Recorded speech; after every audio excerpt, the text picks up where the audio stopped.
JKP Films presents If Cain Were Abel.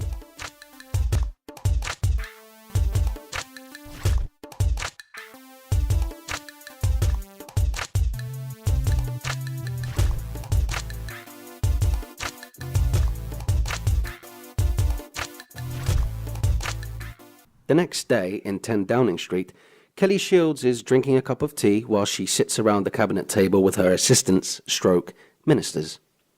Ladies, we've got a lot on our agenda today, but before we start, has anybody got any urgent matters to discuss? Sandra Hooper looks around the table uneasily and then she looks at Kelly. Sandra opens her mouth and then closes it. Okay, the first. Kelly, I have something to report. Go ahead, Sandra. Last night we had our very first homicide since the virus struck. Mysteriously, a young mother was murdered, and the only person found around her was her baby, who was covered in blood and holding the murder weapon. I need details. Now. At the moment, we don't have a lot of information, because there wasn't any clues at the scene of the crime. All we know is that the police didn't find no proof of forced entry, and before the police entered the house, all of the windows and doors were locked. This needs to be kept under wraps for the time being. The public would absolutely lose it if they found out. The word is already out. Unfortunately, the officer who found the corpse has a sister who works for the press, and she spoke to her sister who published the story before we could suppress it. That's not good enough, Sandra.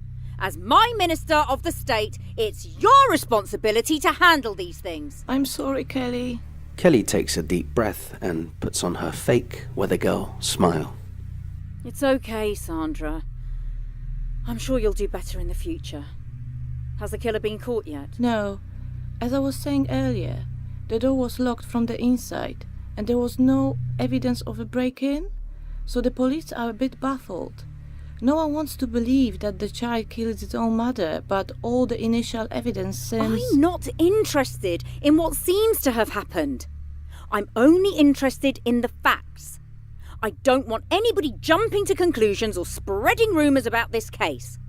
All information needs to be filtered through me before it goes to the press or the public. Is that understood? Sandra and every other assistant in the room nod their heads. So, how bad was the article that was printed in regards to the homicide? Pretty bad.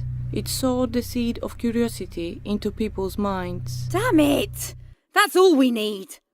Meanwhile, Eve hopes at a park with her twins having a picnic. Tristan gets up and runs toward the swings. Tristan! Come back here! It's dangerous! Ouch! Ouch! How many times do I have to tell you? Tristan, you have to be careful. A week later, the morning newspaper's front page reads, "Another government cover-up. 4 more mothers murdered by their children." Later that night, someone throws a few petrol bombs at the prison where the serial killers are. The guards put out the fire and look for the culprit, but no one can be seen. 2 weeks go by. Picketers congregate outside of 10 Downing Street. The apple never falls far from the tree. Lock up the murderous brats, or it's anarchy for me. The apple never falls far from the tree. Lock up the murderous brats, or it's anarchy for me. The guards come out and try to disperse the crowd, but they fail. The crowd keeps chanting. The next day, the demonstrators bring their tents and camp outside of 10 Downing Street in protest. They remain there for the next few weeks. One Thursday, Kelly Shields is in her office in 10 Downing Street. A murmur of the protest can still be heard from outside. Come in. Take a seat, Sandra. What's that racket outside all about?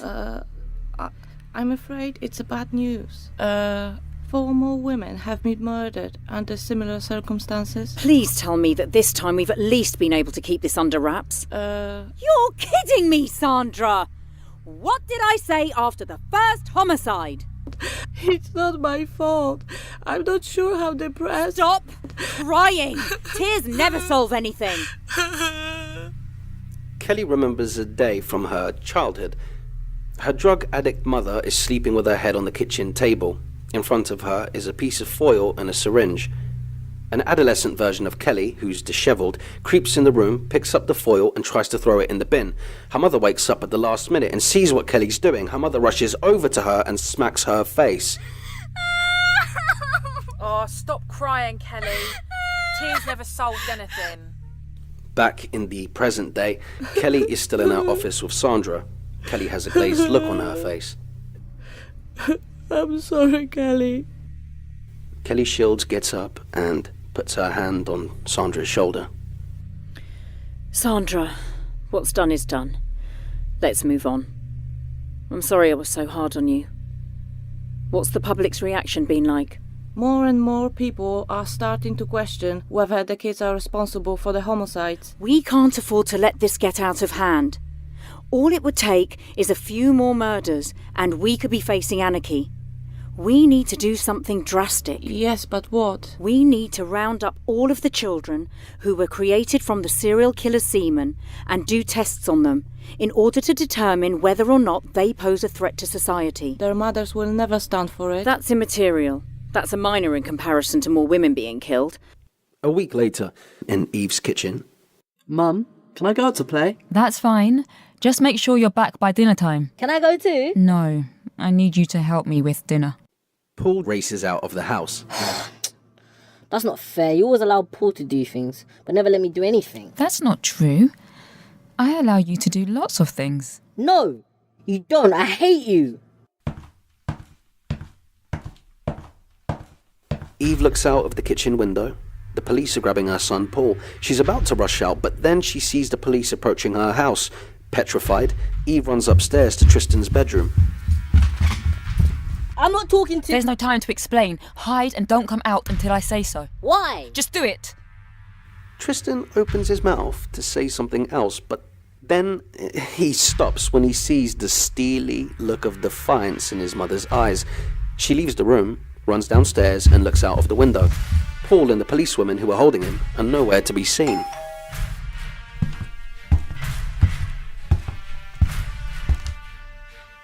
My name is PC Ricker, and that's PC Munro.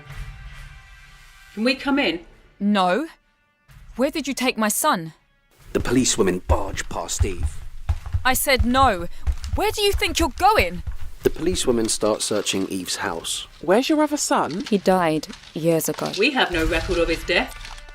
Eve looks at PC Ricker as if she's an imbecile. You are aware that we're living in a post-apocalyptic state, right? Yes. And that we're only just getting society back onto its feet. Yes. Then you'll be more than aware that the usual protocols haven't been followed in those situations. Where did you bury him? I didn't. I cremated him and scattered his ashes at the seaside.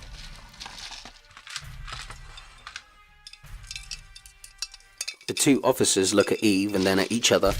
They carry on searching for a while, but when they find nothing, they make their way to the front door. So, where's my son? The government has decided that all the children who were made from the serial killer's sperm should be rounded up until further notice. Why? You removed the wrong gene from the serial killer's sperm. No, I didn't. PC Ricker rushes to Eve and grabs her by the shirt. Then how do you explain all of the recent homicides? Eve shakes herself free. Correct me if I'm wrong, but I wasn't aware that you have found any irrefutable evidence that proves the children killed their mothers. No. But there's no other rational explanation. Because of you, my sister and many other mothers have had their children seized. You know what? It's not even worth me wasting my breath on you.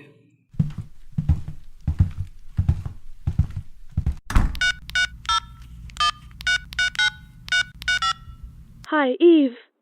The police have just searched my house. They tried to seize Tanya's girls. They said that they had to seize all of the children born after the virus. We told them that Tanya's twins were born before the virus, but they didn't believe us until we provided their birth certificates. What's going on? They think the children who belong to the women who were recently murdered were responsible for their own mother's deaths. What? They're not right, are they? I don't believe so.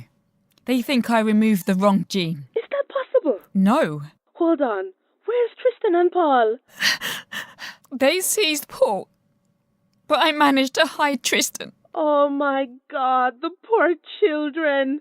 What are we going to do? Mum, I know this is a lot to ask, but can you hide Tristan in the bunker under your house while I try to find Paul and the other kids? Of course I can. Nothing's too much for you or the twins. Thanks, Mum.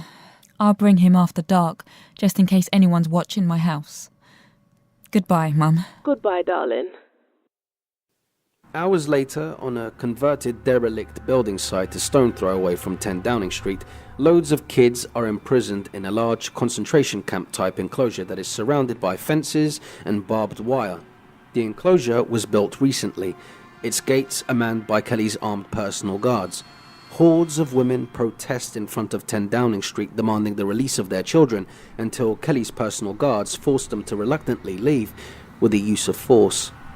Eve looks at the enclosure whilst walking past it. Shortly after this, she becomes furious.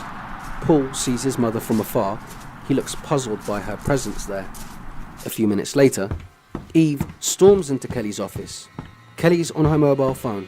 Joseph Goebbels' book, Life and Death, is on Kelly's bookshelf. Eve slams the door shut behind her and marches up to Kelly's desk. I'll call you back, Delilah. Have you got any proof that the children killed their mothers? Take a seat, Eve. I don't want to take a seat. My son and a number of other children have been taken against their will. We had to do something. Things were getting out of control. But have you got any proof? No, but we couldn't just do nothing. We seized the kids because it's the best thing for them and society. How do you work that one out? If there were any more murders, people might have lashed out against the children. The media have already published stories suggesting that the children were responsible for the murders. You need to free the kids immediately. What gives you the right to pen children up like cattle? I'm the leader of this nation, and sometimes I have to make the hard decisions that others are not willing to make. People might not always agree with my decisions, but that's a cross I have to bear. You have no right to be making any decisions at all. No one has elected you. Who are you to be criticising me? At least I bared my responsibility instead of shunning it like you. I begged you to be part of my government, but you turned me down.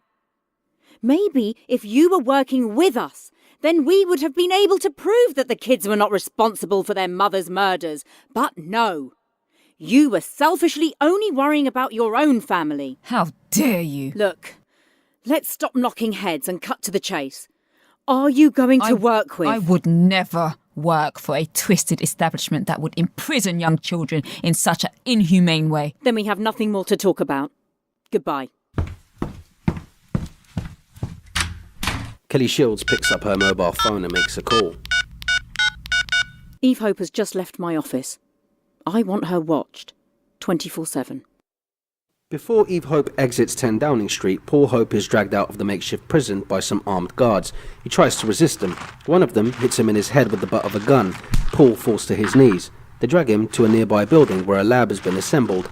A few minutes after this, Eve makes her way back to the enclosure where the kids are being kept. Paul! Paul Hope! The kids look in her direction, but none of them say anything. Paul! Two guards come and drag Eve away. She's kicking and screaming. They throw her on the floor. She looks up at them in defiance. Eve looks at the kids in the enclosure desperately. Paul! Paul! Paul! Where are you, darling? Leave now or I will shoot. Eve looks at the guard dead in the eye as if to dare the guard to shoot her. She cuts her stare, gets up, turns and walks off. Two plainclothed guards follow her.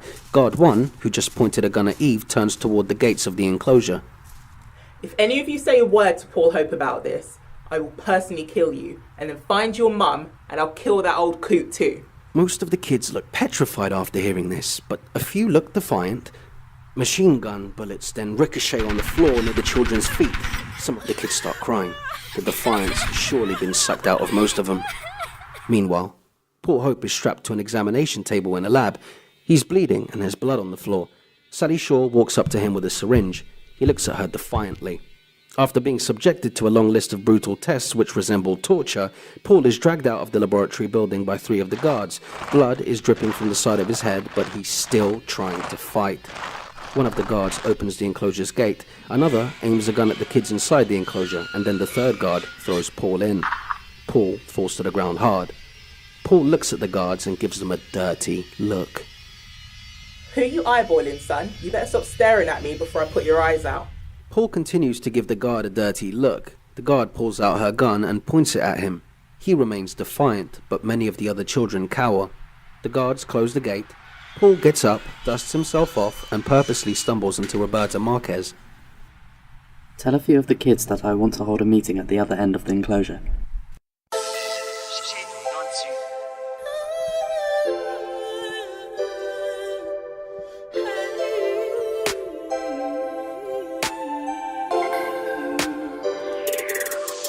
A dream is born, brewing inside of us. A dawn has come, specks turn to stardust. Too much to learn, so little time to see. To yourselves, this is your odyssey. Let the fire burn, consume all my enemies. When the smoke clears from our sight, let the quiet calm our hearts.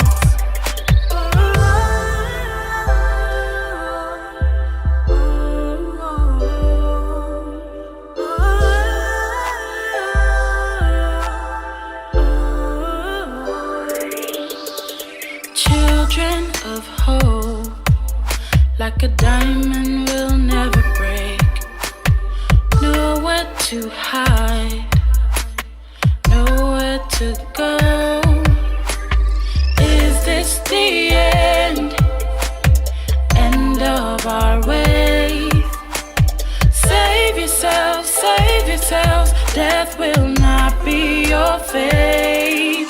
Let the fire burn, consume all my enemies.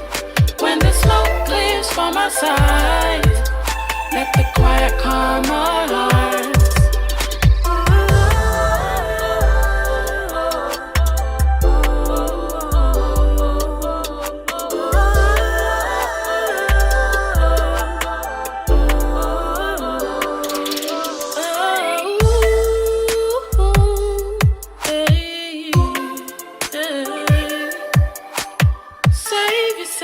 Save yourselves, don't give up on your